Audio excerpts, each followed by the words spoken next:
Ah, no cambié la Z de Sainz. Es lo único que no cambié. We're live.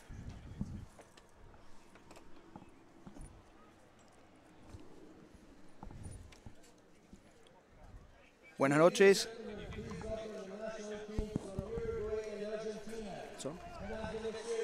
Bueno.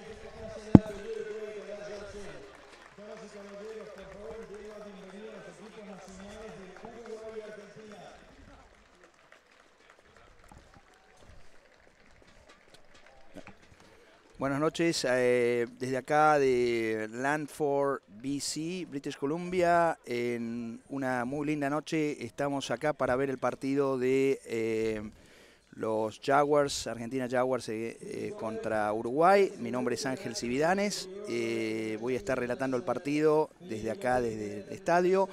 Al lado mío está Frankie de Jess, muy conocido columnista de la International Rugby World, Total Rugby.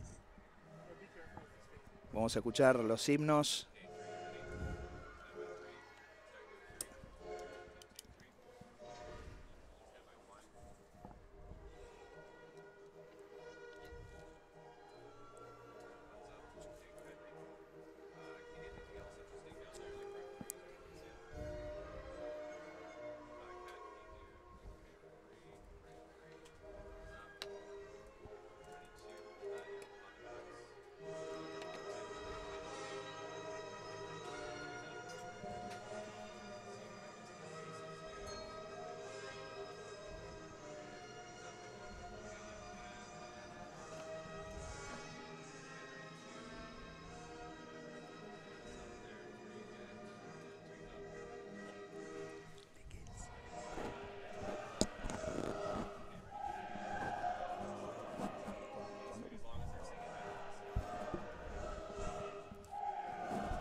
Terminaron los himnos, se ve el momento tan emocional que los jugadores viven cuando cantan el himno de los dos países. Siempre hablan de que recuerdan a muchos toda la historia del rugby en solo 3 minutos. Le he oído decir eso a muchos que han jugado ya en los Pumas.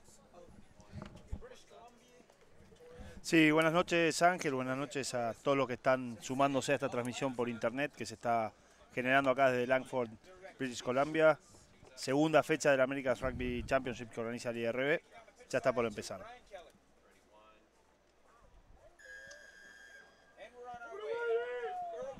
Patea la apertura Silva, buscando el lado izquierdo de la cancha. Atacan los Pumas con el wing.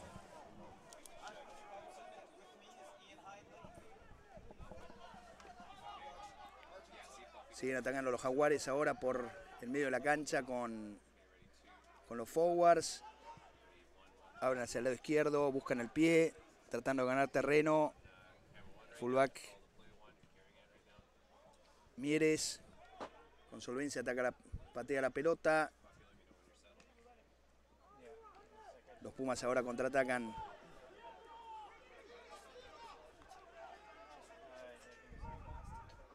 Atacan con los forwards, continuado. Control de pelota en los racks. Buscan el pie con el fullback.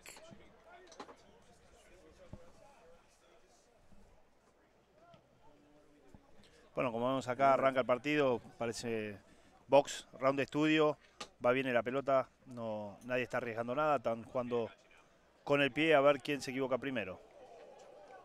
Muy buena patada de Moyano. No, el 3 es el número 10. Pato Fernández. Fernández, de Jockey Club de Rosario.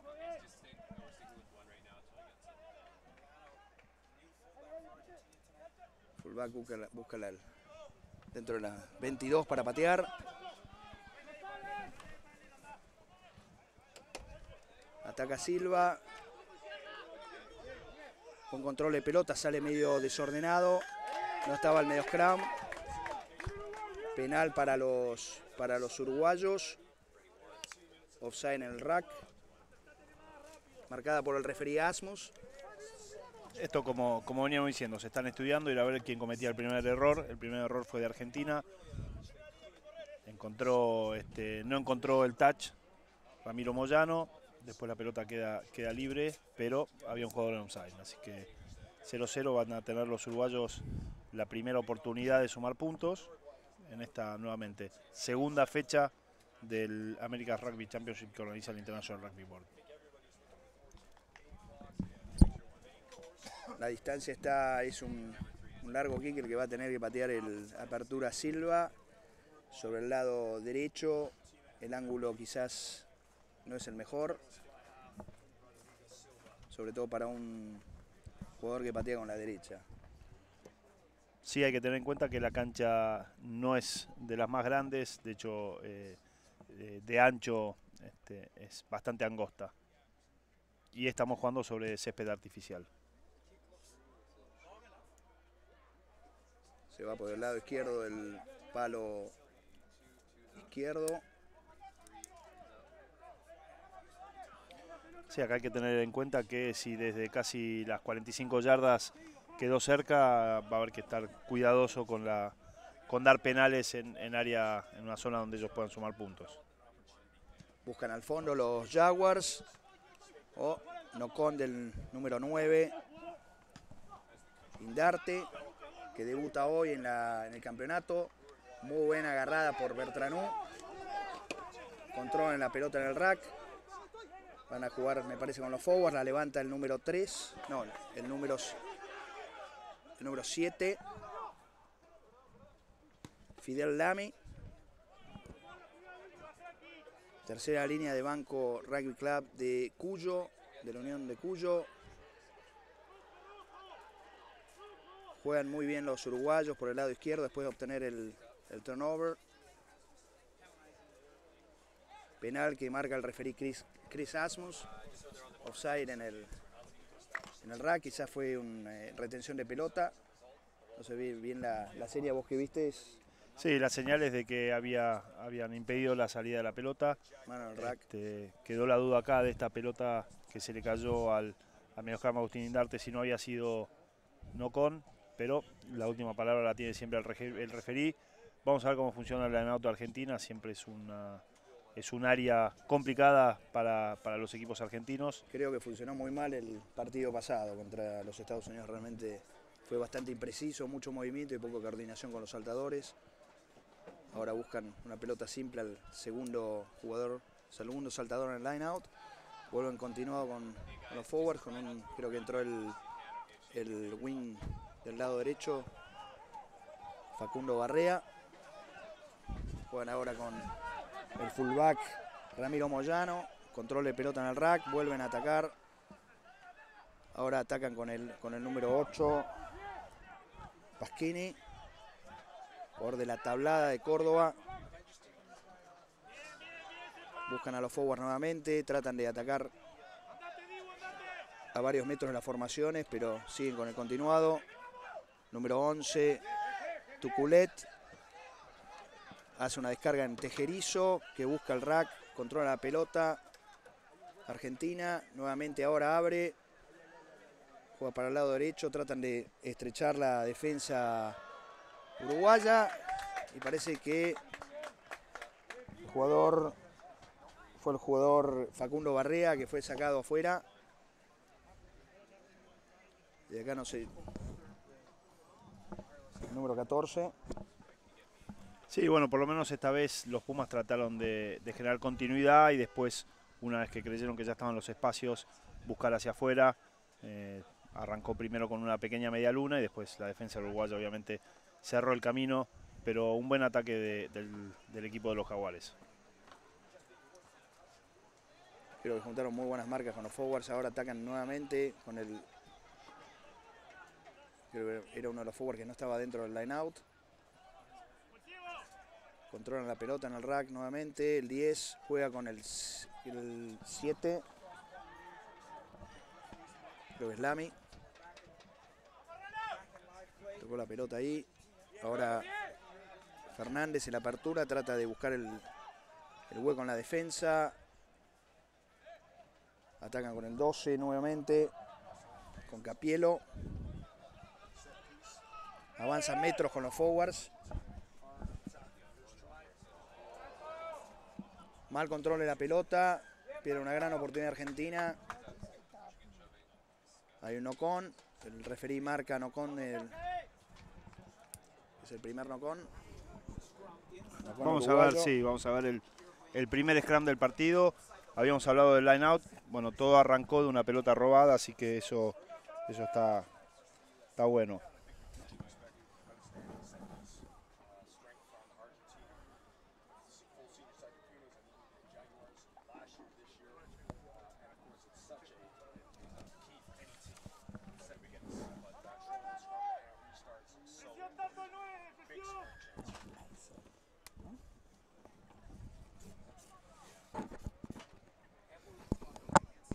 Scrum para Argentina, en los 5 metros del lado derecho de la cancha. Veremos, es una gran batalla, dos equipos que realmente le dan mucha importancia al scrum como parte de la estructura de juego que realizan, tanto para ataque como para en defensa. Hay un penal que marca el referí Asmos. Debe haber sido un early engage o empujar antes que entre la pelota. Creo que quizás se fue un... Se ve la repetición. Sí, igual hay que tener en cuenta que las nuevas reglas o el nuevo sistema de entrada al scrum todavía es algo a lo que se están acostumbrados tanto los uruguayos, los argentinos como el referí. Así que si bien apunta esta nueva regla o este nuevo código de ingreso al scrum a mejorar los problemas habituales en esa formación, nuevamente, este torneo que es 100% desarrollo para estos jugadores, como también lo es para los referíes, están acostumbrándose, acomodándose a esta formación que, si no bien es nueva, tiene esos nuevos condimentos. Sí, se ha buscado la estabilidad del scrum y la seguridad de los jugadores, tratar de que no hayan tantas lesiones con el choque. Patea la apertura, convierte adentro de las H's. Argentina pone 3 puntos en el scoreboard. Los Jaguares 3. Uruguay 0.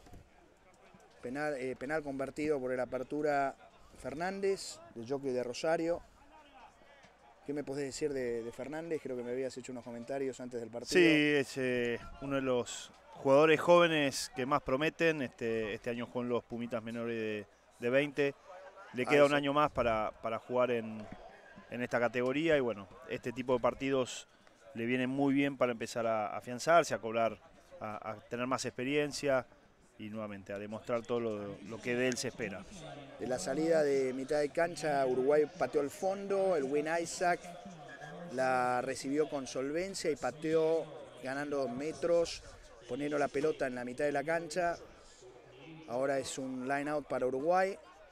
Vamos a ver la defensa del line out de los Jaguars.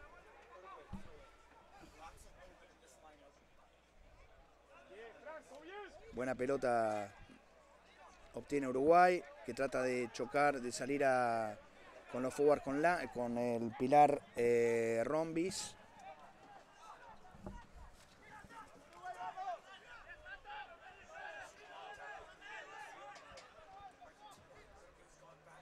Ataca Uruguay.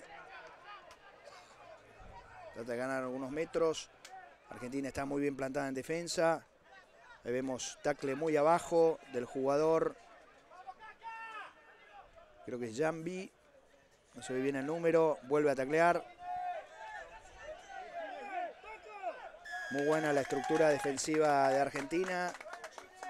Pero el referí ve un penal en el rack. No sale la situación de ataque el jugador, así que termina esto en penal. No obstante esto, lo habías marcado vos, la verdad que la defensa argentina es asfixiante, así que ha sido una clave de los equipos argentinos en los últimos años. Esto sigue siendo así. Si uno pudiera ver acá la imagen del entorno de este estadio, el Wessel Stadium en la ciudad de Langford, a media hora de Victoria, la verdad que está cayendo el sol, se está cayendo atrás de unas montañas con árboles. Estamos la verdad que en un lugar soñado, por ponerlo de alguna manera, pero es lo que nos trajo, es el rugby, así que 2 grandes partidos. Y el clima nos está ayudando porque para esta época del año realmente es muy malo. Así que tenemos suerte acá de ver este partido con sol en un anochecer. Va a tirar la pelota Ávalo. Elige el primer jugador en el line, pero la pelota no es... Marca gol el referí. No respetaron los 5 metros. No respetaron la distancia entre las 2 líneas.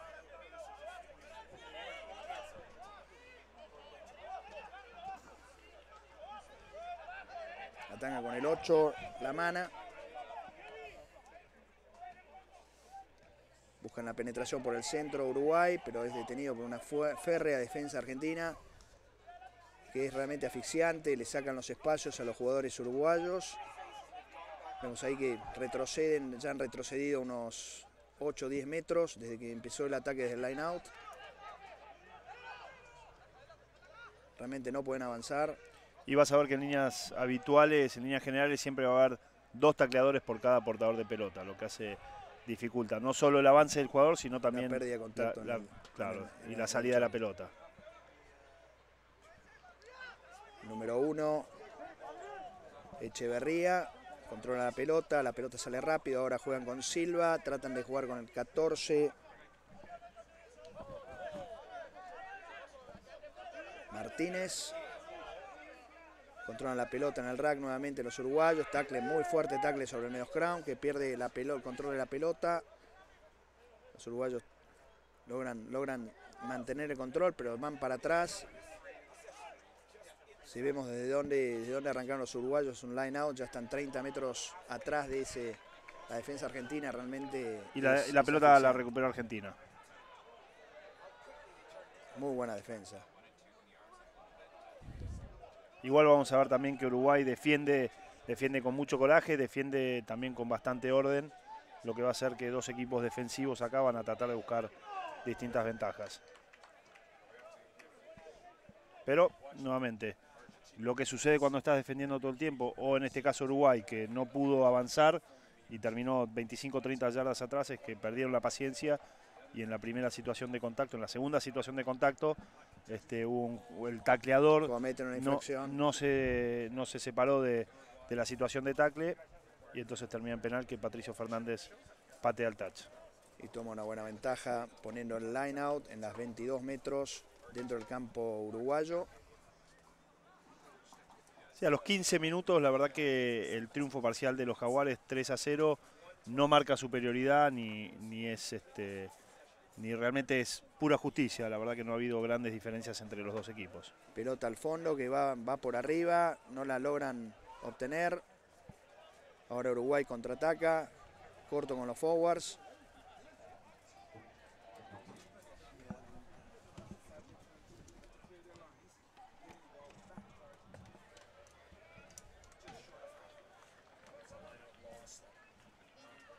Bueno, ahí tenemos una pelota que tiró Argentina y que se perdió, tiraron a la cola, no la aseguraron y eso te termina llevando varios metros más atrás, un par de fases más tarde. O sea, el line out de Argentina trata todavía de... No logra la real estructura que deben tener. Ahí conectan nuevamente con el último saltador en el line out, muy bien. Patean por arriba. Pelota a la punta ahí. El que la juega es Tuculet, que fue seguramente el mejor jugador de los dos partidos en la primera ronda. No sé si estás de acuerdo. Tuculet realmente jugó muy bien el primer partido, fue uno de los destacados en el equipo de los Jaguares. Creo que jugó, sí, se ve un jugador de un nivel para los Pumas ya. De hecho, es uno de dos jugadores en este plantel que participó de la Rugby Championship. Si bien no tuvo minutos en cancha, sí estuvo en todo el proceso del Rugby Championship. Él y Matías Díaz, que hoy está entre los suplentes y que el año que viene va a estar jugando en el Super Rugby para los Highlanders. Orlando busca atrás, con el 8 la mana. Tratan de armar un mall que es derrumbado.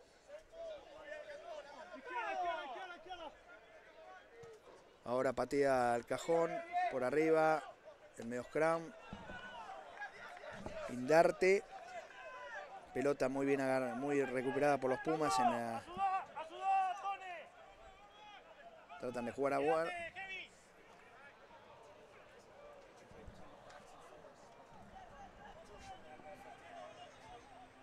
Medio scrum abre la pelota, Hernández.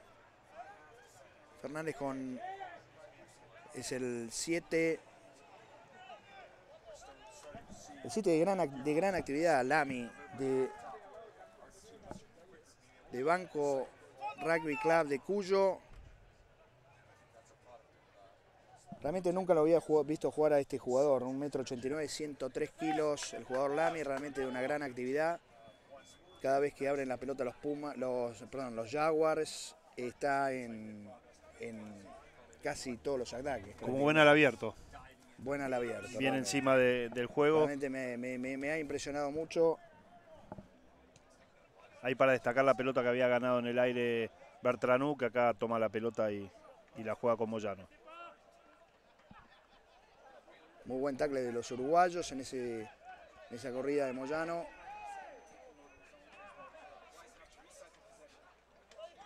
Tejerizo que va al contacto, trata de control de pelota. Ahora Fernández busca el agujero entre la defensa uruguaya. Constante ataque de los Jaguars con el 6. Chapesoni. Bueno, ahí combinaron Tuculetti y Chapesoni, que el viernes pasado también habían tenido una jugada entre ellos que había terminado en el try de Chapesoni. Y Chapesoni jugó de 7 el partido pasado y me pareció realmente que jugó muy bien. Fue uno para mí, de los destacados. Sí.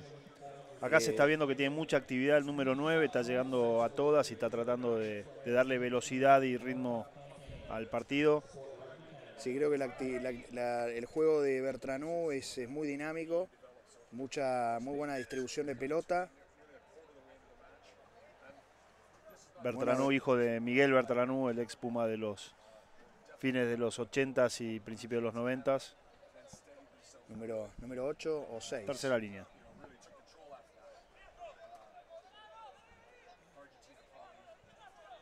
Montoya, que no conecta con el saltador, va por arriba, pero los Jaguars siguen. Some one-on-one. Just some straight ahead running by Argentina. They're inside the 22.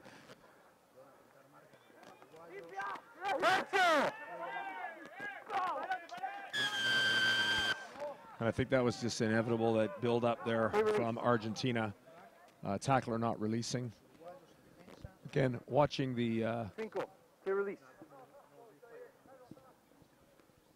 Argentinian runners in midfield, especially their forwards, not prepared just to dip their shoulder and smash into the defender. Good footwork, hard to get a direct shot at them, and always therefore able to slip the ball away to support players and keep the attack moving.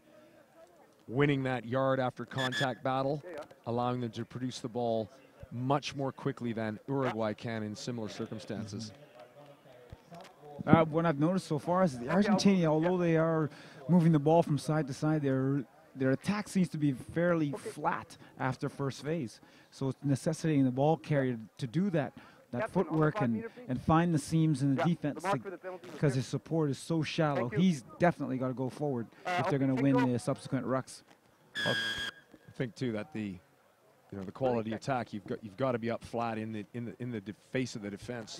Otherwise it's too easy for them to push out and gang up numbers on the eventual ball runner. Anyway, second shot at goal here for fly half Patricio Fernandez. He hit the first one beautifully to give the Jaguars a 3-0 lead, and a good chance to make it 6.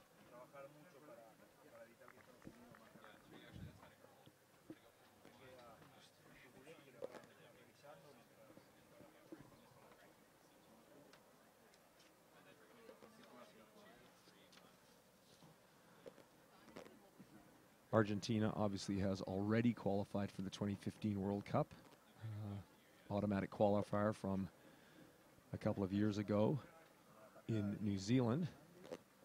And in actually quite an attractive pool along with New Zealand and Tonga, as Fernandez splits the uprights and makes the score 6-0. Well, good for him. He's obviously playing for a position. He was on the bench in their first match versus USA.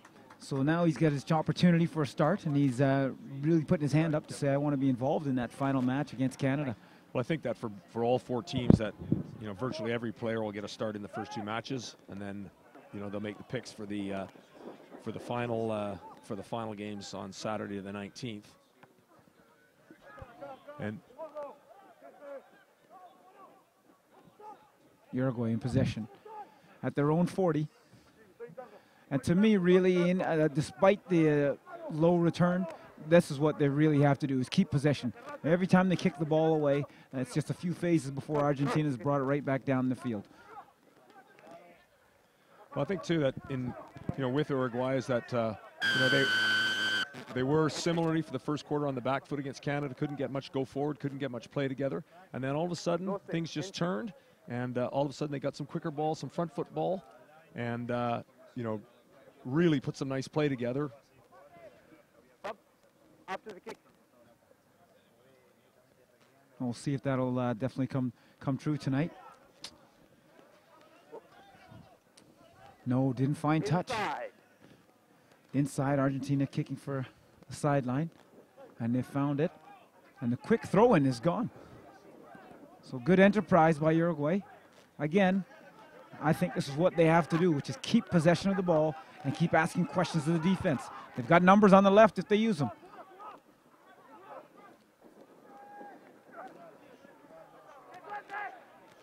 The ball's coming very loose out of the contact area.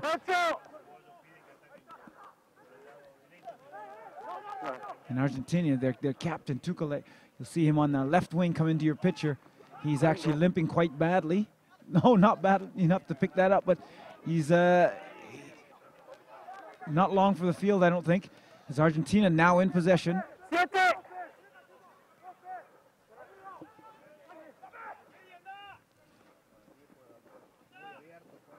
Oh, great sequence of play.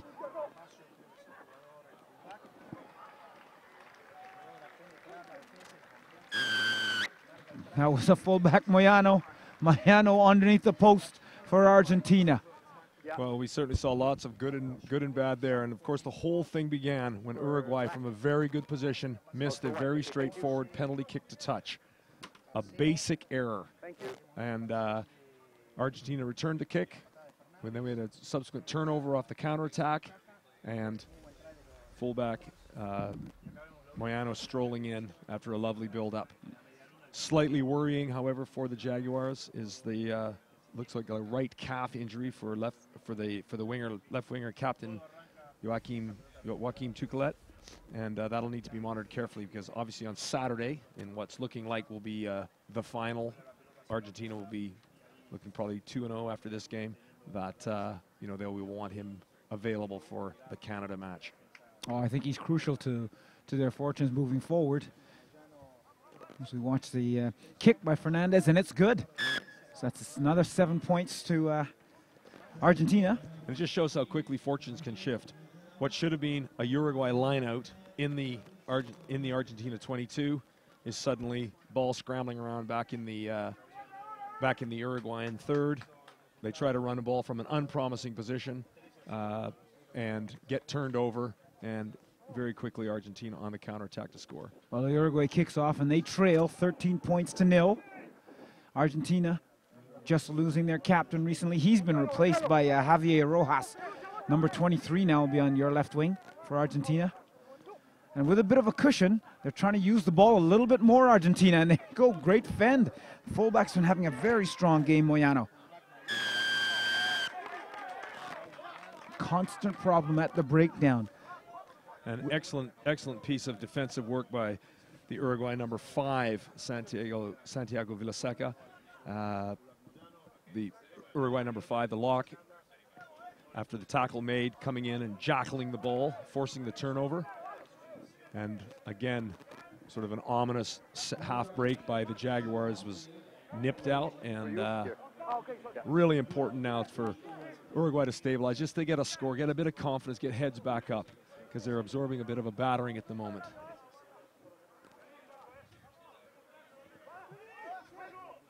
Well, here's that movement in the line-out, and it's caught well.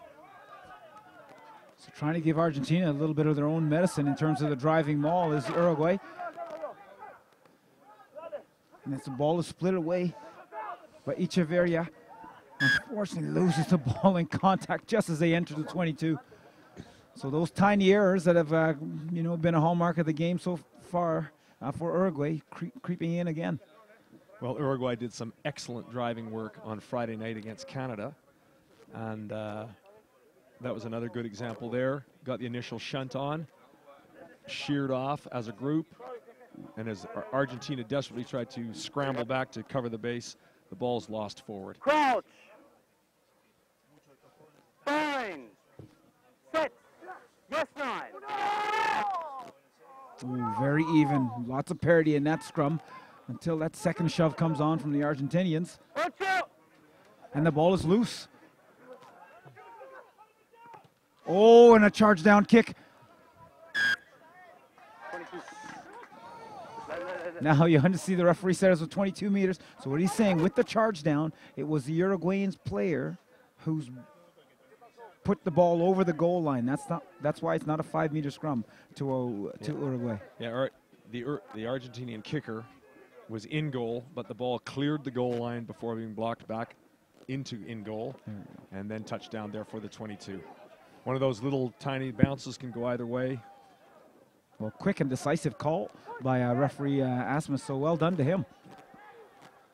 And I think you're right in Uruguay starting to kind of feel their oats a little bit more, using the ball and feeling lots stronger in it. Having said that, the pass goes loose, and then Argentina swarming on that loose pass.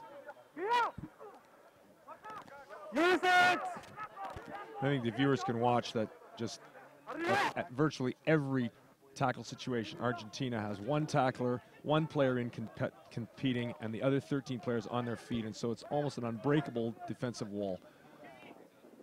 Oh, Fernandez, lovely step, and a great offload to his outside center, Orlando. Ooh, very good interplay. Results in a try for Moyano once again.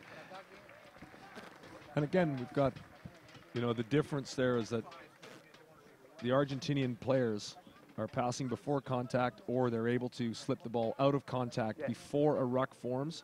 Yeah. And then he came up.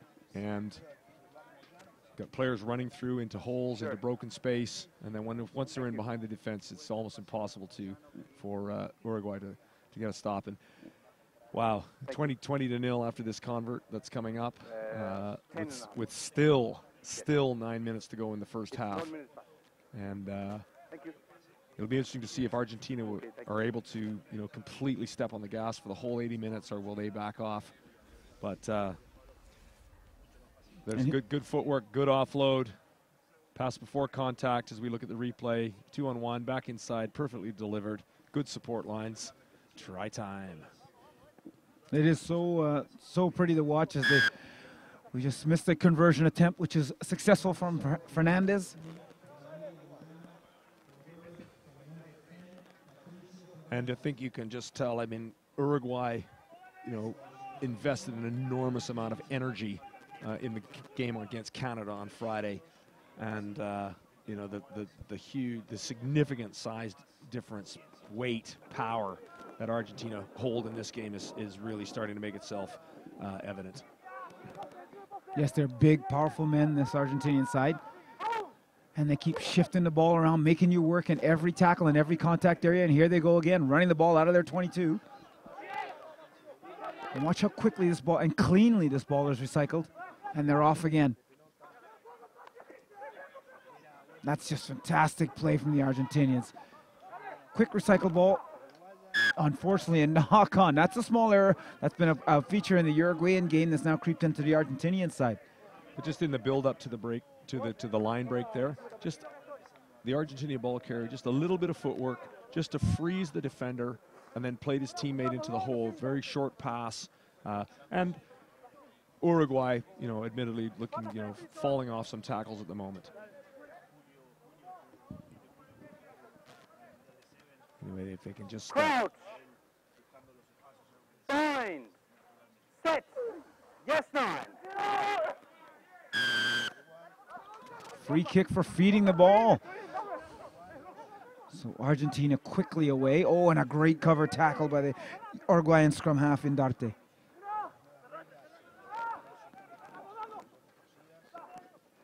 Still quick ball. And the offload inside. They keep shifting the point of contact.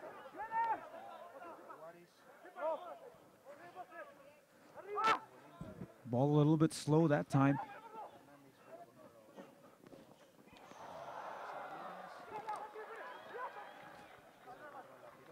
Right. Maybe not the best call from winger Isaacs for Argentina. Giving the ball back to the Uruguayans. And there's some space here on the left. Well, that's the third or fourth little nudge through by Argentina that hasn't worked.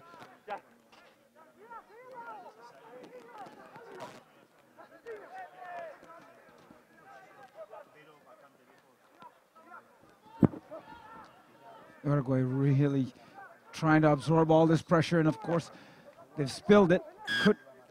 And it's been a knock forward, so Argentina will have the put in inside the Uruguayan 22 meters.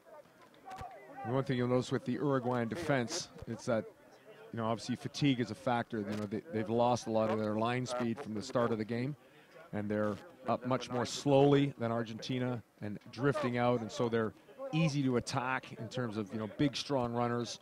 You know, there's no direct hits from the defensive line. It's a lot of the tackles are very much from the side. Argentina wins the ball in contact situation. Ball's in two hands. Players running off for the offload. Hard to cover.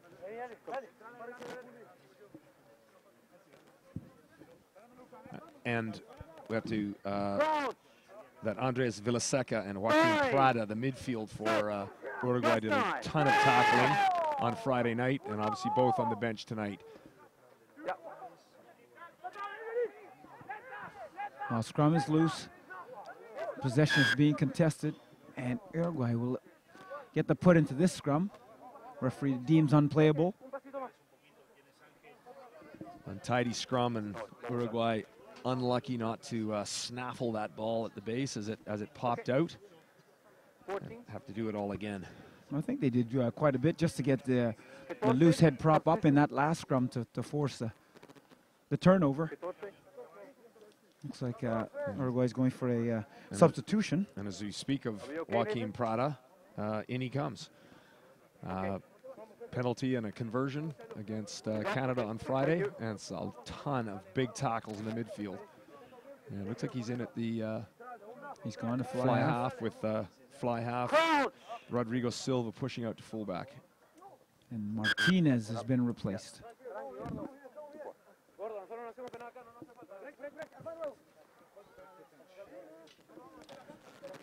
So again, just more difficulties for Uruguay as they have to reshuffle their back line as they face a dangerous attacking scrum for Argentina. And they'll really want to get to halftime without conceding any further points. Yes, 9. Once again, the Uruguayan scrum standing up well, forcing the Argentinians to pick up early. Oh, that's tremendous work, just tremendous work by the Uruguayan scrum. They were unlucky not to turn over the last scrum, and then to get that one was a huge bonus. Very, very well done. So it's very much big brother versus little brother here in terms of these two countries, in terms of population and history, especially on the international stage. Argentina, of course, involved in rugby championships alongside South Africa, New Zealand, and Australia, and Uruguay just making their way as a powerhouse force in South America and building. Oh, great movement.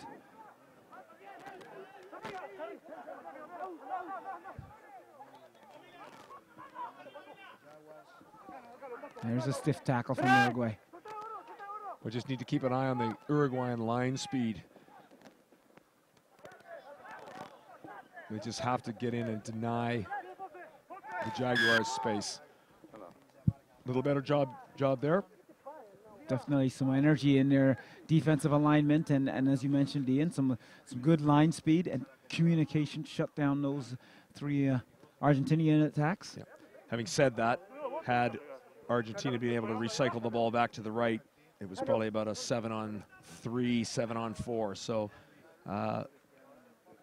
Uruguay's having to expend, big numbers at the tackle area. Anyway, 38 minutes, minute 50 to go till halftime, and really important.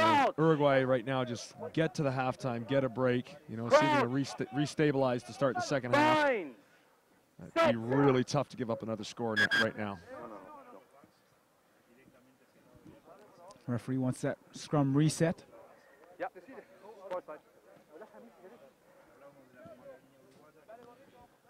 Just absolutely beautiful night for rugby here in Langford. Clear, cool, no wind, perfect surface. Crouch. Bind. Set. Both sides. Once again, no fault, no blame assigned, so the referee will reset the scrummage. Well, I'm predicting that if this one doesn't come off with a clean heel, that there'll be a free kick or a penalty one way or the other. Well, this is definitely one of the areas the IRB is trying to clear up in the game, the constant resetting of scrummages. And they've gone to the crouch, bind, and set cadence. And that one is much more solid. Ooh, good tackle. Again, Uruguay working hard to survive this half without conceding any more tries, any more points.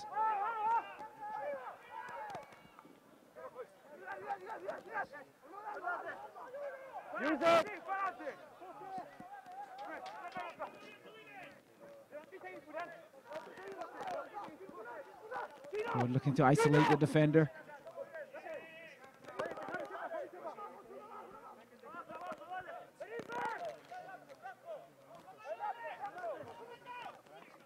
Ooh.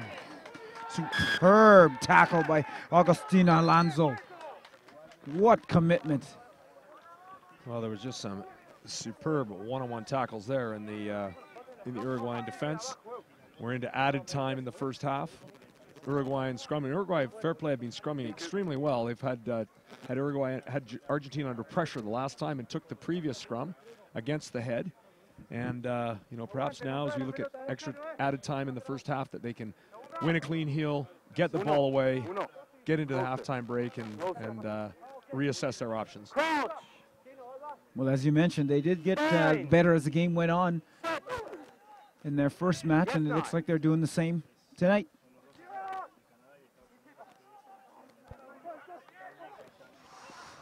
Pass is a bit loose. Fortunately, now they've just put themselves under huge pressure. Looks as though they've secured possession, and they'll be looking to clear their lines and maybe just get out of this half.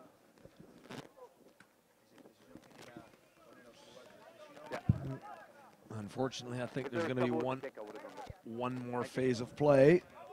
Time will tell. Ooh, there you go. Just saved by the bell. Saved by the bell. 20-0, a fair reflection on the first half. You know, early penalty goal for Uruguay, just dragged wide, but since then it's been, you know, a lot of one-way traffic. Uruguay's been, you know, brave with the ball in hand, but have gone backwards a lot, and the Argentinian defensive effort has been very solid indeed. Yes, well, we'll look for more bravery from Uruguay in the second half as they look to overcome this 20-point deficit. Halftime in the first match of the evening, Argentina leading 20 points to 0 over Uruguay. Hi guys, Brian Kelly down. And we're just getting ready to throw down to Brian Kelly at field side with one of the legends of Canadian rugby, Al Sharon. Brian? Hi guys, Brian Kelly down here at the sidelines, West Hill Stadium, IRB International America's Rugby Championship here, 20-0 at halftime, Argentina leading Uruguay. Joining me now is legend Al Sharon, 76 caps, wearing the Canadian jersey. Al, a lot of excitement going on around this tournament right now. What does this mean for hosting it for Rugby Canada? Well, I mean, I think it's big to have any international team come in here and to have 3 quality sides coming in here and have the game exposed to the public here in Langford and in Victoria. It means a lot, and the community's certainly gotten around and behind it. You know, it's fantastic. You know, the way Langford's done it here is fantastic for us, and obviously it's a great opportunity for us as a country to get more international competition for our players, a lot of our domestic players. So it grows the game here, but it gives us a lot more experience for big games down the road as well. You wore the Canadian jersey in 4 World Cups, captaining them in 1. Tell us a little bit about your role now with Rugby Canada. Well, I'm working as I have for a while for the players, and right now I'm actually doing some fundraising for the players. And so,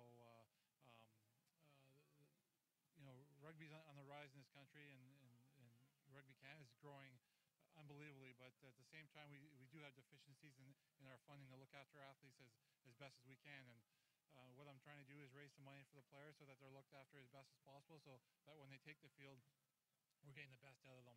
And it's difficult in this day and age to raise money, but there's a lot of great people that have come on board, and I'm very encouraged by the people that have fronted up and looking to boost our players, because we have some great players, both men and women, and they need the support from the Canadian public. And so far there's a great momentum going right now, and hopefully it will continue. Well, thank you very much, Al. There's nobody better to be doing that job. Thanks very much. Thanks very much, Brian.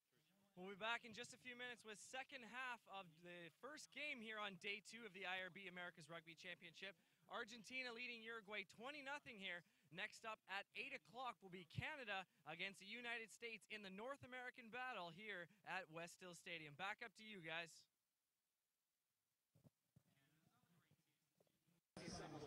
Thanks, Brian. That was fantastic to see and hear Al Sharon, one of the legends of Canadian rugby, here to support the troops in any way he can.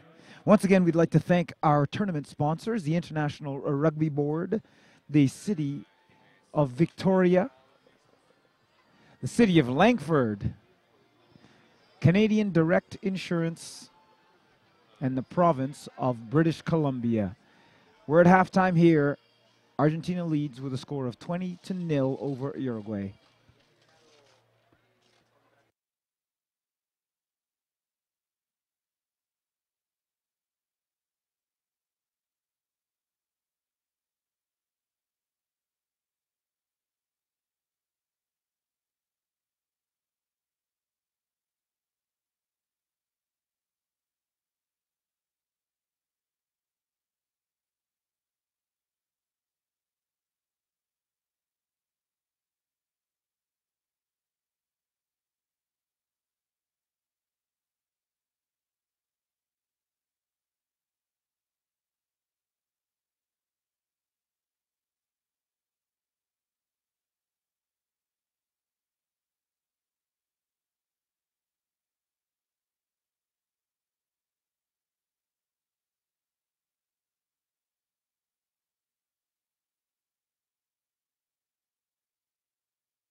Welcome back to West Hill Stadium. Coming up, second half of ARC Day 2. Match between Argentina Jaguars and Uruguay. Argentina currently leads with a score of 20-0. And to be honest, they've been dominant in the first half of play. But as we saw in the first day of the ARC Championship, Uruguay is a bit of a second half team, wouldn't you say, Ian? Can you hear me? Well, absolutely, Spencer. We've given it the big brother, little brother theme, and right now Big Brother's doing the pounding. Thank you, sir. Argentina full value for the 20-point lead, 2 tries, 2 conversions, and 2 penalty goals to 0. Having said that, Uruguay's best patch Friday night against Canada was immediately after halftime, where they really, in fact, for the first 30 minutes of the second half, they really controlled play, and they're going to need to do that again. They really did own that second half against Canada.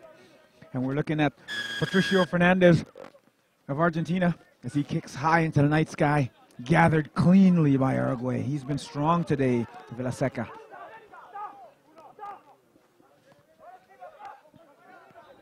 That's the new scrum half. Alejo Duran for Uruguay. He's come into the second half. Played just in front of us, fiercely contested at the breakdown. And that's some strong tackling by Uruguay.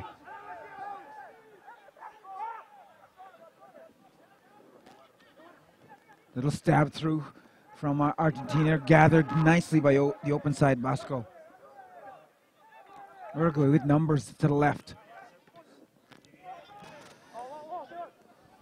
Now, a disappointing option for me, choosing to kick it, having just regained possession. Argentina will make no such mistake as they're running the ball out of their 22.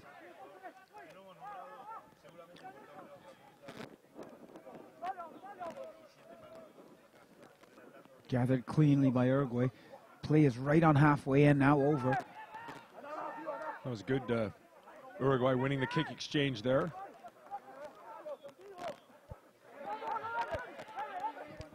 Ooh, very quickly recycled. Numbers on the left if they can do it quickly. Strong tackling from Argentina. Look at the contest at that breakdown, driving the Uruguayans back. Right there, there's the tackle, and here comes the jackal, as you mentioned. And then 13 members on their feet. A clinic and defensive display by Argentina. And there's another stiff tackle once again. And when they see a chance to turn the ball over, such there, then they do put numbers into the breakdown and try to counter ruck. Almost won it at the previous breakdown, that way forcing a turnover. Well, they really do. They force you to run the ball, and there it is, Ian, as you mentioned. 1, 2, 3, 4. And winning the nudge forward and the scrum decision. All right, it's as if they just sniffed blood on that stiff tackle, and they can see they have some momentum, and they throw a few more numbers in, and then the referee has no option but to award them the scrum put in. Crouch. First scrum of the second half. Uruguay finished strong in the first half. And this scrum is there's lots of parity there, and now it's gone around.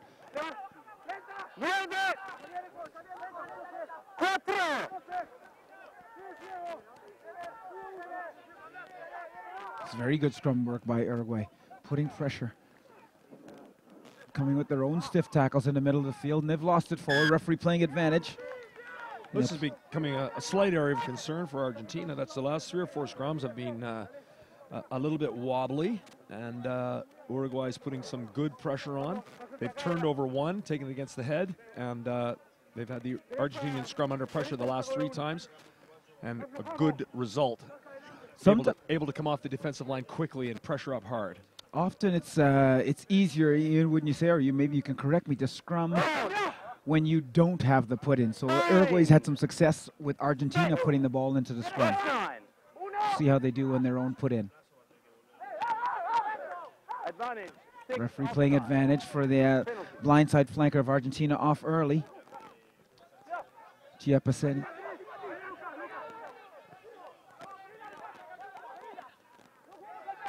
Still playing offside advantage, referee.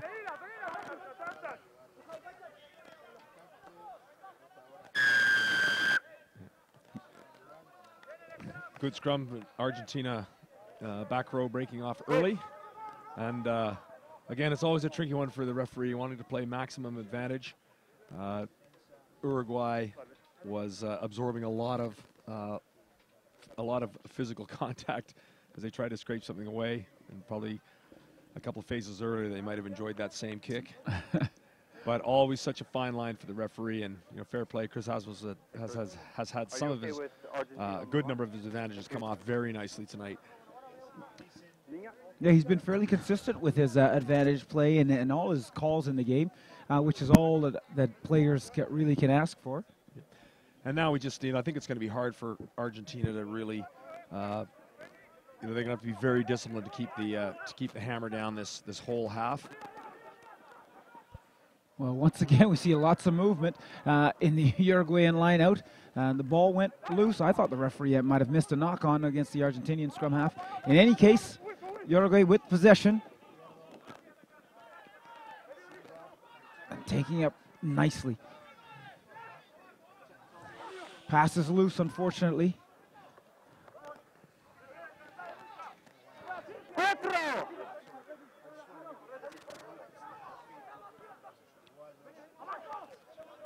Uruguay really has to concentrate on these basics if they want to put any pressure on the Argentinians. They've opted to kick possession away once again, but at least they've given them some height so they can challenge in the air for the ball.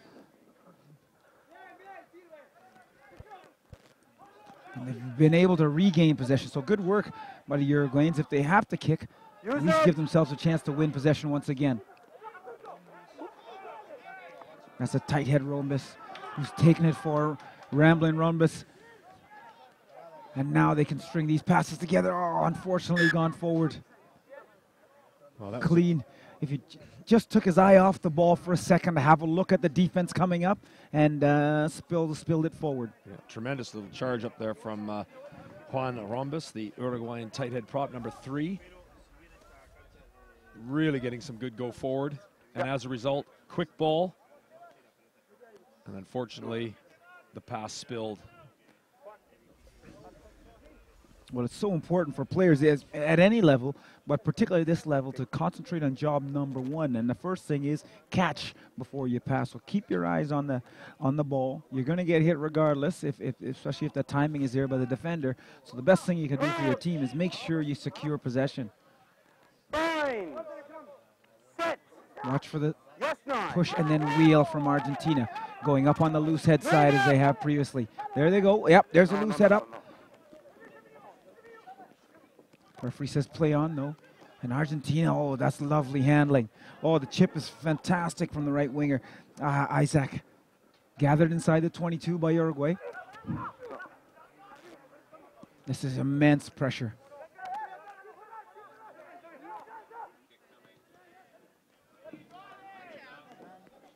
Kick is good. The quick throw-in is taken by Argentina.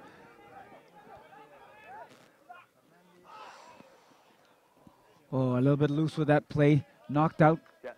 Ball went off the hand into bounds. Well, when we back that whole play up, great right side attack off the midfield scrum by Argentina, but the main reason they could do it is because the scrum was stable.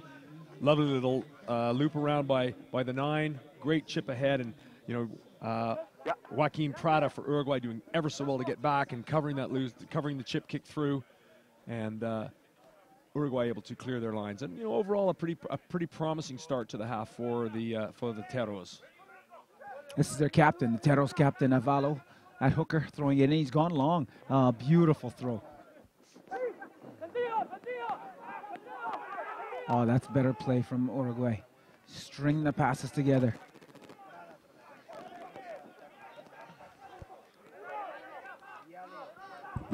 Very committed defense from the Argentinians. Again, some strong tackling in the middle of the field. That player did very well to hold on to the ball, and that's good penetrating run. Then the offload attempt is lost forward, unfortunately. Well, promising play from Uruguay, putting it through the phases, absorbing some contact in the process. But they had a 3-on-2, an odd man situation on the short side. Maneuvered the Argentine defense out of the way. Here we come. There's the midfield. Now we look back. Quick ball, we have extras. And as a half break, and just that pass doesn't quite go to hand. Maybe just need to take a little bit of steam off it on the inside pass, but well played by by Uruguay. Well, and a good 10 minutes to open the half for them. The intent was certainly there. They want to use the ball, and I think that's what they need to do. Just falling a little short with the skill level. No. Head on head, that side. Head on head. Oh, the scrum battle will be an interesting one once again. Just keeping an eye on the Uruguayans have been very impressed so far tonight with the blind side. Number 6, Augustine Alonso, has been all over the field, put some big tackles in, tidied up some scrappy ball. Yes, 9. I've been impressed with this loose head here on this side of the scrum. Echeverria, that's him putting all the pressure on, forcing Argentina to squirt that ball out of bounds. Great scrum work.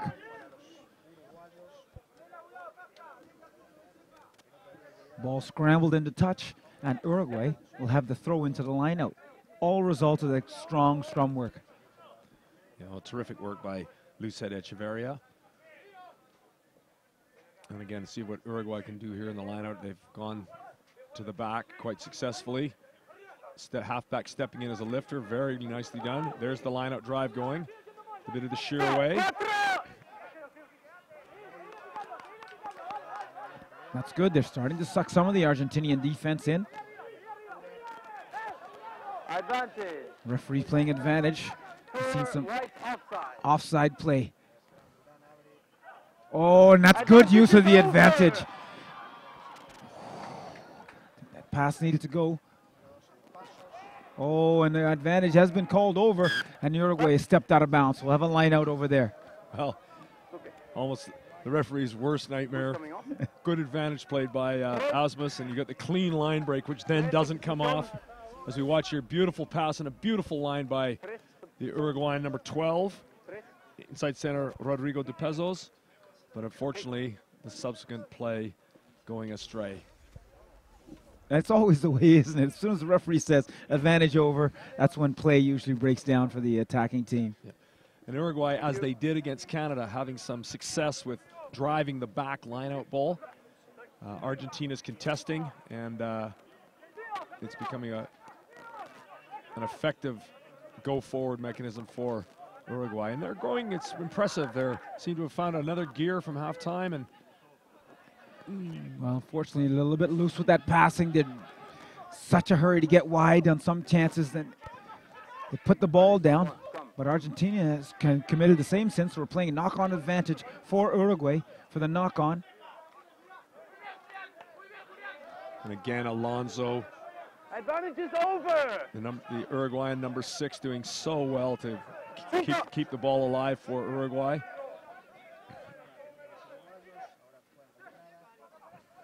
Deep lines are run by Uruguay, so they're trying to get over that advantage line they have. So now if they can get this ball out quickly and come back to this left side, there are opportunities here.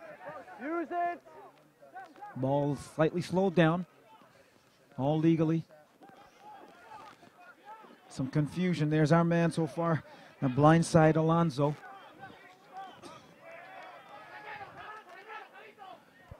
Silva driven back in the tackle.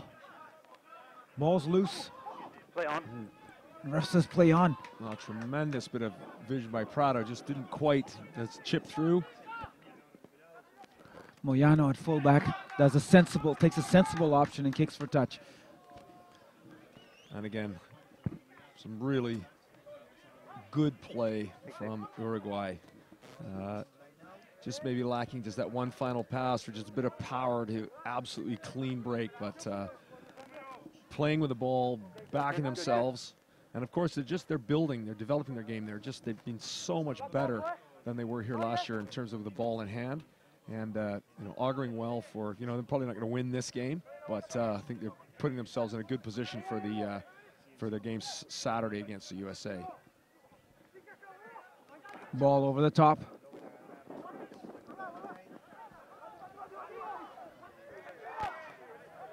Alonso working hard for his national team there, and then it's number 8 flip back into Lamana. Rambis taking it up, tight head prop.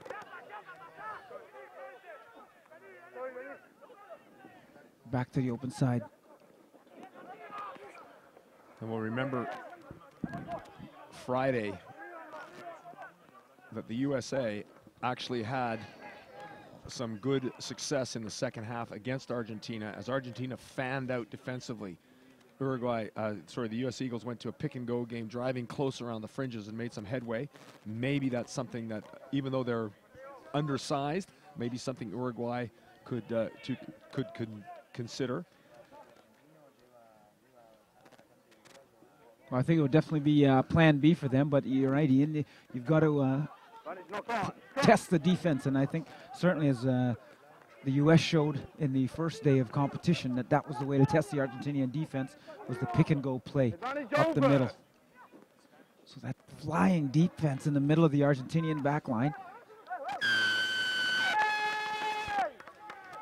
Not rolling away, though. Not rolling away at the contact area. Well, it's interesting that in some ways this game and its flow is very much a replica of the game last year between the two teams as we look at the breakdown. And strong tackle, but again, not rolling away, coming in from the side there. I think number 10, fly half, Patricio Fernandez, where last year Argentina in control against Uruguay, but then sort of just went off the boil and couldn't finish things off in the second half. And again, we're seeing a bit the same. The set piece for Argentina's got a bit haywire. They've lost some scrums and lost a key lineout. And as a result, Uruguay has come into the game a little bit. Be great to see them score here. Well, in possession, a bit loose, but still they've got it off the top. Tight head, Ron Bessels has the ball. Blind side's been open up. They're going open with the pick and go. Much more resolute defense by Argentina, and they've gone over the top of this one.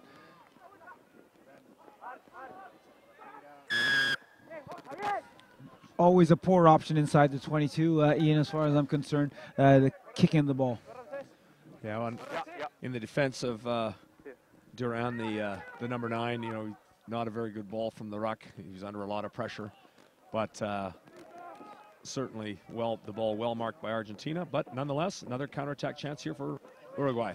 Silva in possession, looks to the corner, doesn't find it, so Argentina, they're going to run this one out.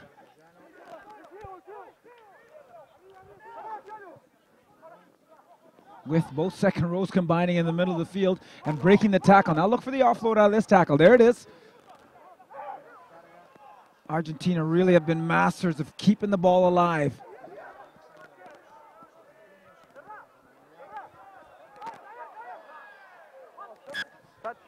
And we certainly mentioned a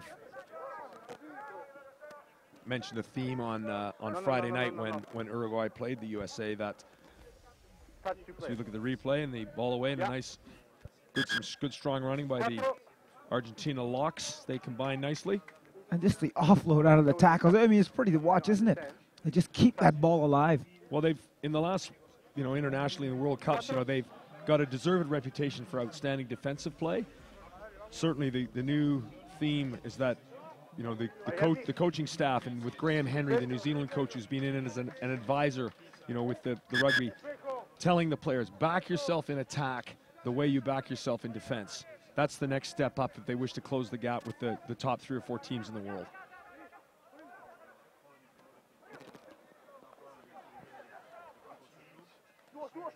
Some scrappy play.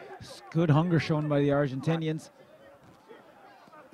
Try to recycle that possession, but they've lost it forward, so Uruguay in possession. And they're really coming forward now, Uruguay, and they've made a couple of substitutions, some fresh bodies. Unfortunately, this ball's been held up. Referee's called a maul. If he doesn't see it cleanly, there is the indicated no option but to award that scrum to Argentina. And it's just the number of times that Uruguay can free the ball from the tackle area quickly before the defense can realign. Those opportunities few and far between.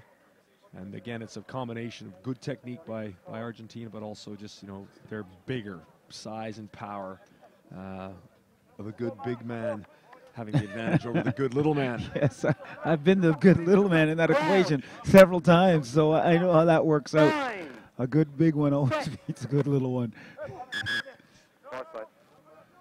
But again, it's that's been 25 minutes that there's been no score either way, and really, certainly in this half, Uruguay has given as even better than it's received. They've controlled territory, they've controlled possession, and sometimes they've just been it's been one pass, one more support player away from breaking through, and they've done really well in the set piece.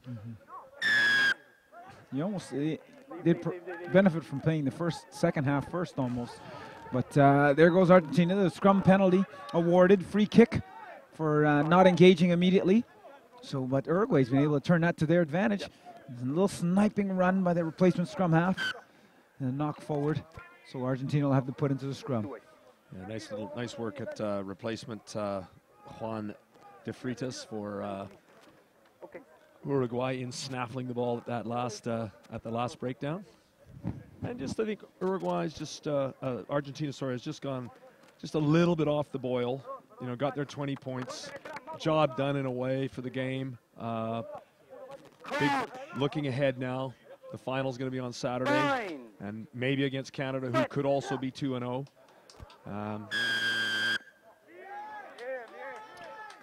Free kick against Argentina on that last one. Early engagement. So here's that man, Alonso. Jeez, he's not a big man, but he certainly takes the fight to the opposition every time he has the ball. Oh, guilty of looking up too early, so he's playing knock-on advantage. And Argentina running away with the ball. Alemano in the middle of the field. So here's their first visit to the Uruguayan 22 this whole half. Let's see if they come away with any points. Looking for width. Oh, that's a neat little inside flick from the Argentinian scrum half. Great tackle by de Freitas. Once again, we saw it 2 minutes ago, kicking away possession inside the 22, same result. Mark. Well, it looks, the little chips through, they have their place, and they always look magnificent when they come off. When they go to hand, often a try as a result, but when they don't, gives the defense obviously a chance to clear the lines. It's the one place you really don't want to turn over possession. You've done all that work to get this far into the field. There's a stiff tackle coming in from Uruguay. Yeah, de Freitas again, and there's the little nudge and wonderful positioning. Easily covered by fullback Mires. Yeah. Thank you. And that's Alonso, who's had a tremendous match. Receiving a bit of treatment. He's back on his feet. Thank you. And Captain Arturo Avallo, after another good shift at the coalface, is coming off. And we'll see some changes in the front row. I think we can see Rodolfo de Mula. So from the mark taken by Mires, the kick takes it about 35 meters outside the Uruguayan try line. Argentina to throw in. They're all business. No movement, straight up and down. And they get in the drive on. Short side around the front.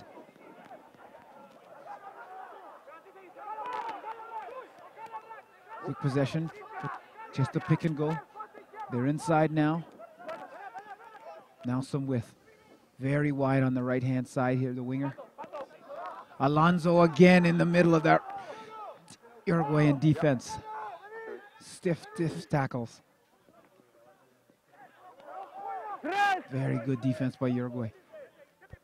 Lots of members on their feet, and that's lovely. Well timed by the defender. Use it. It's almost a different team, this Uruguayan side in the second half. Look how they're coming forward. Stiff tackles every time. Well, like I said, the third one in about 5 minutes by de Freitas. But there's an opportunity out here wide.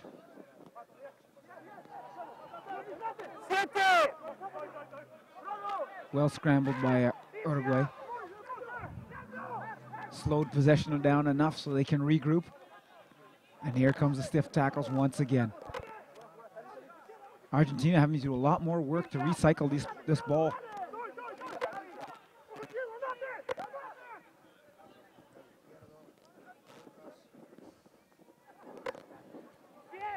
Just one slip tackle.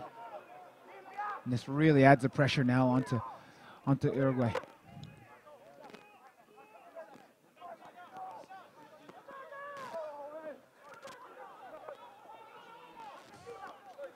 Player bowled out of the way. Man's on his feet. Referee, good work. Very good work on defense there by Uruguay. Very patient and disciplined defense. Bodies bouncing in and out of the contact area, but waiting for that opportunity to jackal the ball and then winning the penalty for his team. As we watch, there's the run. Again, wonderful tackle to Freitas again. That's right here. And their number 17, the replacement prop, Rodolfo de Mula, who's a starting loose head on Friday night in the game against Canada. On his feet, over top of the ball, and clear penalty. Great defense by Uruguay. Very good, very good. To have that discipline, not to crack, and to wait for that opportunity where that ball carrier is isolated, and to go in as De Mula did, was a real testament to this Uruguayan side in the second half. Thank you.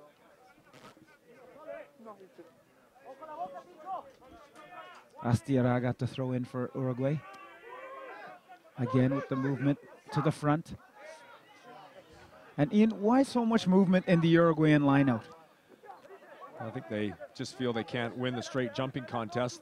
It's interesting that a lot of the movement, the balls to the back of the lineout have been successful. The ones to the middle have been less successful.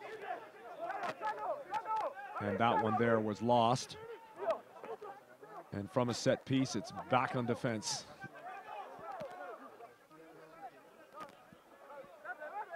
Well, Uruguay tested once again. Let's see if they can answer these tests. He's got a player down in the middle of the field, Del Pazo. Some loose play, gets them some go forward. Now Rumbis, loose, the tight head prop coming in, trying to smother the attack. Argentina having to work hard. Use it.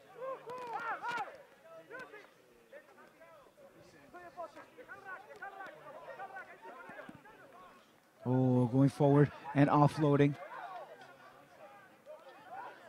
Everyone involved in the clean out work.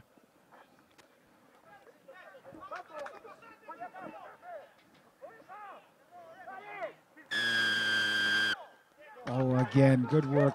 Well done, Uruguay.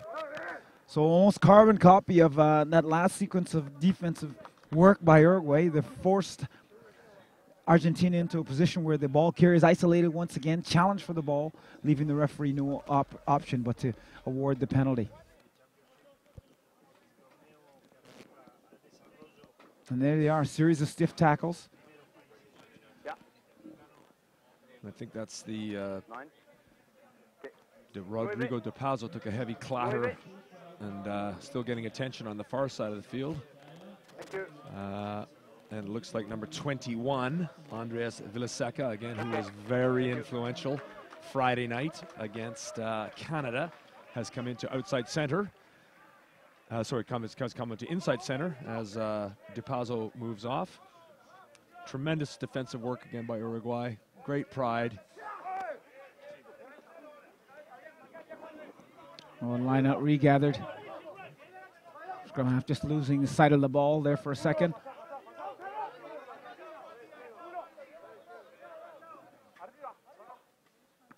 Oh, they go into the air once again. This worked out not too bad in this exact same part of the field, but that one's hit the turf.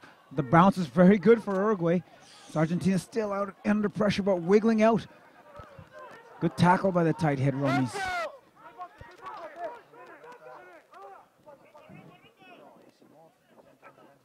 Numbers left. Oh, and good rangy tackle out wide by the open side, Bosco. Ooh, lost forward and tackle. That's Alonso.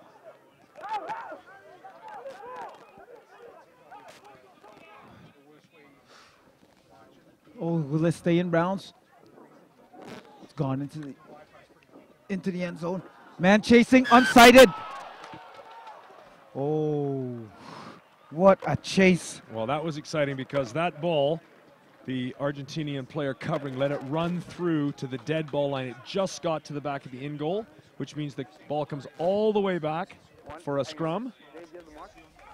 But he took a real chance, and the chasing number 10 almost in for the score. If that ball had been in play, it would have been a try. Well, as I said, had Uruguay, had the Argentinian fullback picked the ball up and touched it down, it would have been a 22 dropout. Now, Argentina get the scrum from where the ball was kicked. As tight head Juan Rhombus, who's had a tremendous game tonight, getting attention in the middle of the field. well, what a chase from Silva. I mean, you know, they say every kick is only as good as the chase. But I tell you, that was just great attitude and grit, never to give up on the ball by Silva. Yeah, certainly was. And we've got just, you know, we have to just give full credit to the Uruguay. I mean, Argentina's just lost its edge slightly and just not as accurate as they need to be, but wow. And it looks like Rhombus is going to come off the tight head. He's had a tremendous match, and number 18, replacement front row Francisco Jimenez is in. But Argentina have not been able to improve on their 20-0 halftime lead.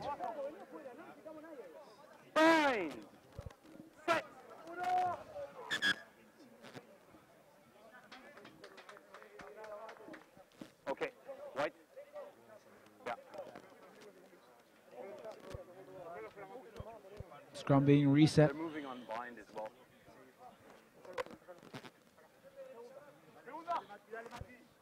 Crouch. Bind. Set. This time. Watch for Argentina. Oh, they're broken early. Their flankers off the scrum already. Missed by the assistant referee.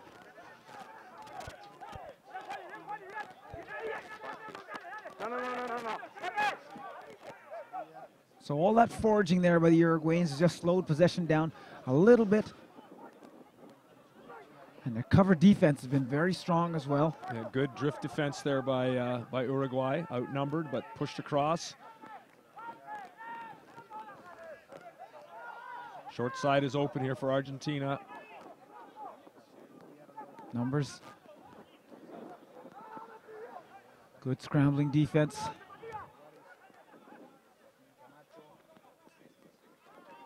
Oh, it's Alonso with another tackle in the middle of the field. Argentina desperately trying to keep the ball alive, keep it moving, not letting this Uruguayan defense get set. Another Uruguayan player, down in back play, the toll, physical toll, very noticeable. You see inside ball coming, and that's Alonso again with the tackle. He read that so well. Oh, just lucky to keep that possession, Argentina, as it was challenged fairly by the Uruguayans. And the tackles continue. Watch for that number 6.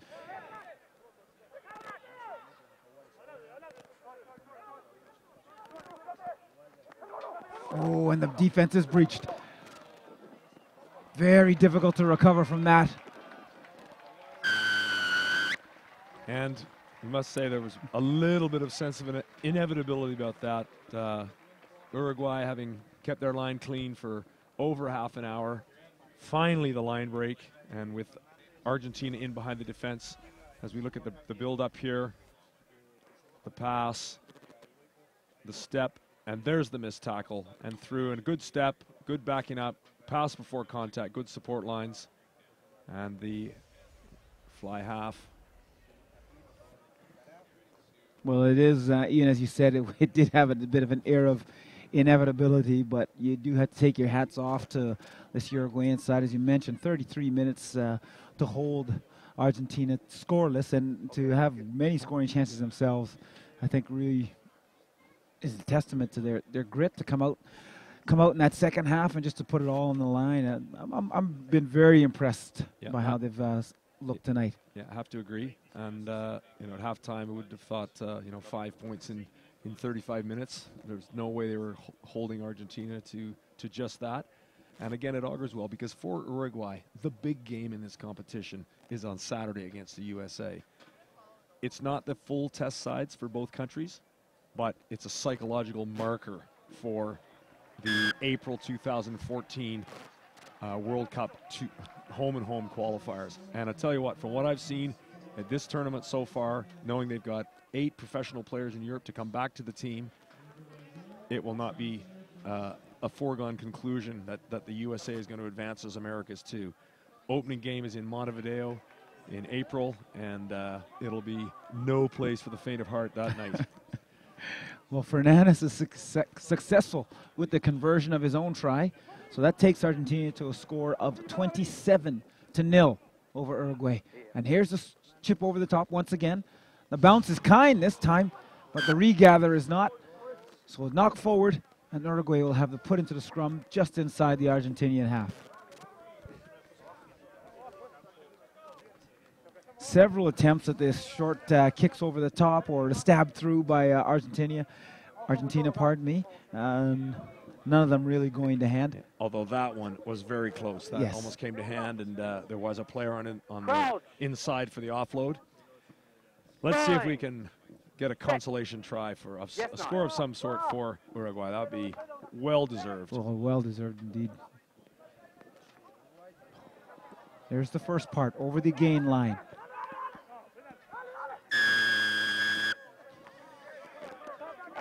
Straight down. I know referee Asmus isn't thinking about a yellow card at this time, probably with only 5 minutes left on the clock. But that's probably a sentiment that the Argentinians are kind of playing into, realizing, well, he's not likely to send me off with 5 minutes left. So this is a time maybe to make sure that Uruguay doesn't score. Yeah, wouldn't say that was necessarily yellow card territory there, but Argentina did resort to some cynical type defense against the USA in the second half, took 3 or 4 penalties sort of in major attacking positions, and finally Asmus lost his patience and produced the yellow card. USA with 10 minutes to play, USA not able to capitalize, unfortunately, but you know, when you get Argentina, they have shown that they will take penalties when they're under pressure. Well, here's a bit of pressure being applied by Uruguay. The line-out drive. And the ball's gone to deck, so they'll have to use this one, but they might go for the pick-and-go option. Keeping things nice and tight.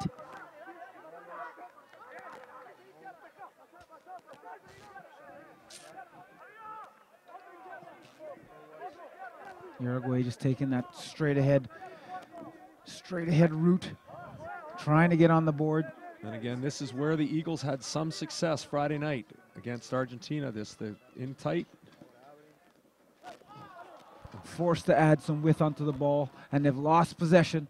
And Argentina responding by running it out of their own 22. Spread right across the field.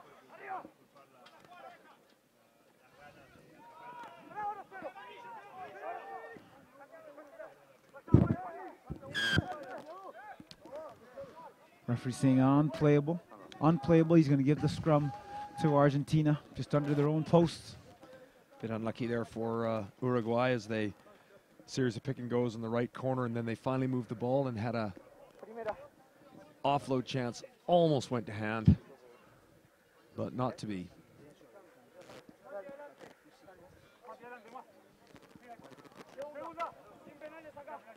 Crouch. Fine. Set. What's your call? Does Argentina clear their lines and come out of the game unscathed with any further injuries? Yeah, I think that they just play this last couple of minutes out.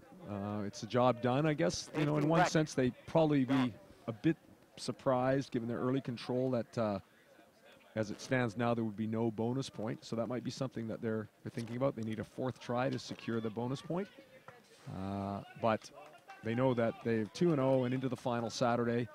You know, that's obviously been the goal all along. And, you know, with the game that's following tonight, Canada-USA, the North American Derby, Canada with a win has a chance to go to 2-0 as well and set up the grandstand final in round 3.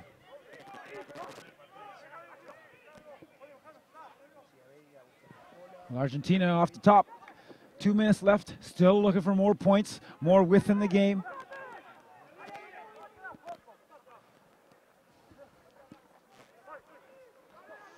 That was Alonso again in that breakdown, making life tough for the Argentinians. And there's still time for Argentina. It's just under a minute left in the 80-minute clock, but one more try for the bonus point. They just keep their composure, keep putting the phases together. Well, they certainly seem to have a little bit more bite in their step now. I think they heard you, Ian, that they're chasing that bonus point. Clock's running, but the numbers are there. They're going with the inside ball, and you offload. Quick flip out the back. That was fantastic. Good play by Argentina. Ball's gone forward, though, in that breakdown, so Uruguay come away with it. Well, just a super piece of skill by the replacement back, Sebastian Poet. Wow, just out the, slipped it away one-handed. Beautiful sleight of hand. As we just look at the build-up here, keep an eye on number 22.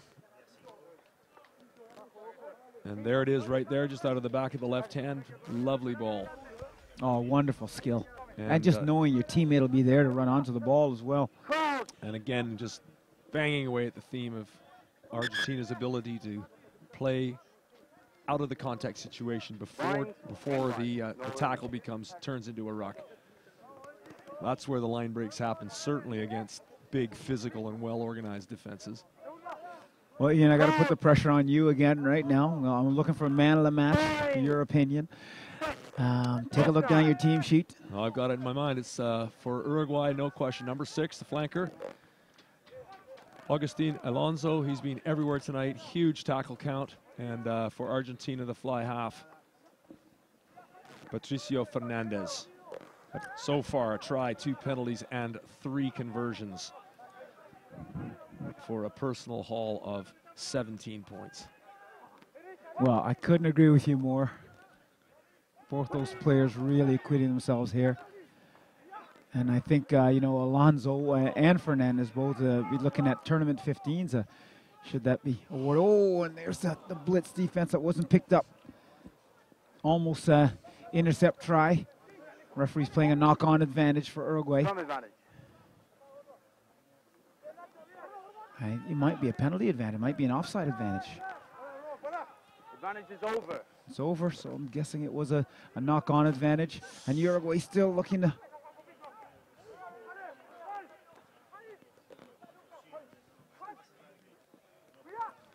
There, still looking for that consolation try. Well, it would be a great shame if they fired off an interception and gave up the 4th try. It would not be deserved.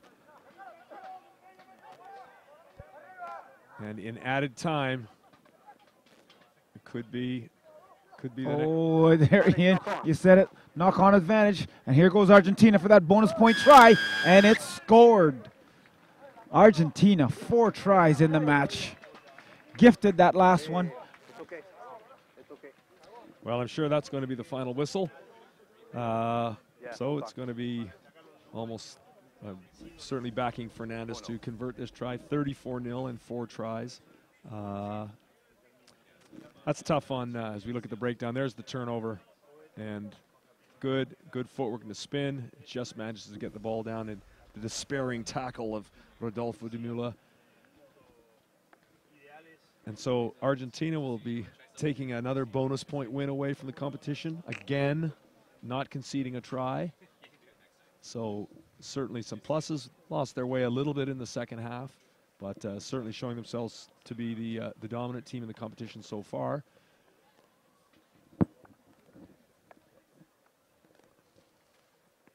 I think if you look at, as the conversion from Fernandez goes through, I think as you look at 0-34, you're struggling for some positives, but for me, there were still many for Uruguay.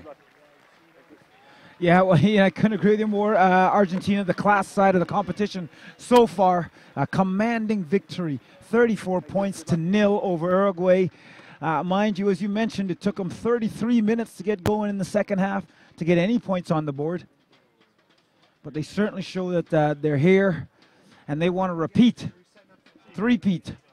They're looking for the Kit Kat even, 4-time champions of the ARC competition. the Argentinian Jaguars are shooting for that as their goal this year, 2013. And we're going to take you down to the sideline shortly. Well, not right now. We're going to hold tight here and maybe try to get a hold of the captains of Argentina and possibly Uruguay. And obviously, Spence, the one thing that we will have to look at is, you know, the one concern for Argentina is to see their tour captain, That's right, Joaquin Tucalet, playing on the left wing tonight, but limping off at about the 20-minute mark. Yeah, with fairly early. What looked like a strained right calf. You know, will that respond to treatment? Will he be available for Saturday's finale? Well, we're just going to have a word, I believe. This is with the Argentinian representative. We'll be meeting our own Brian Kelly on the sideline. So we'll take you down there now.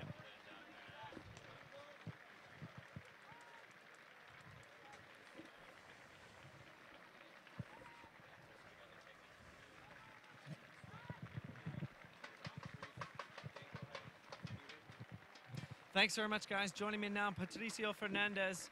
Patricio, you had 1 try, 2 penalties, and 3 conversions. What can you say about your performance tonight? We did a great match, I think, all the team. Thank to them, and keep trying. And we hope to do a great match with Canada. You guys had a very strong first half, 20 points, and then scoring another couple in the second half. What was something that you guys were really working on today against your South American rivals? I think the tackle was perfect, and all the team was awesome. And I think that we train a lot of tackle in the week, so good for us. Your final game of the tournament is against the host nation, Canada. They'll have all their fans here tonight, or on Saturday night. What is something that you guys are really working on for that game? I think that it will be a tough match, but I think that we have a great team, so keep working on that, and we hope that we won the tournament. Great. Thank you very much. There you have it. Fly half for Argentina. They win 32-0 over their South American rivals, Uruguay. And coming up in just a few minutes will be Canada and the United States, North American rivals here on day 2 of the IRB America's Rugby Championship.